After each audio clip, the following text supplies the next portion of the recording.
unë mendoj që sondazhi është e vetmja gjë që nuk mund të jetë reale. Për arsye se merret me kampion individësh dhe varet kush janë subjektët që kryejnë sondazhin.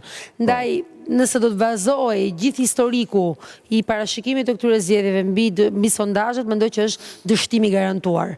Për mua personalisht, dhe kjo provohet me 2013-ën, dhe nuk kam për ta harruar, se ka qenë ajo kthesa që sot po diskutojmë pas 12 vjetësh, në të cilën sondazhet jepnin fitues, pothuajse metodologjia sot është e njëjtë, edhe nga ana e pozitës, në të cilën ishte 2013 sondazhet jemi fitues Partisë Socialiste me LSI. Jo tamam, sepse ishin pikërisht kjo ndarja duale që jepte pjesën e Partisë Demokratike, ose pak në kështu shitej. Unë flas si perceptoj.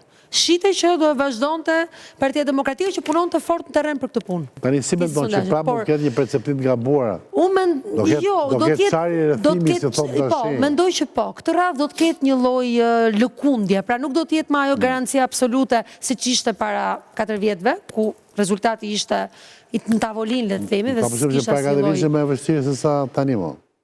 Jo, nuk mendoj që ishte. Ka qenë. Unë nuk jam me këtë mendim.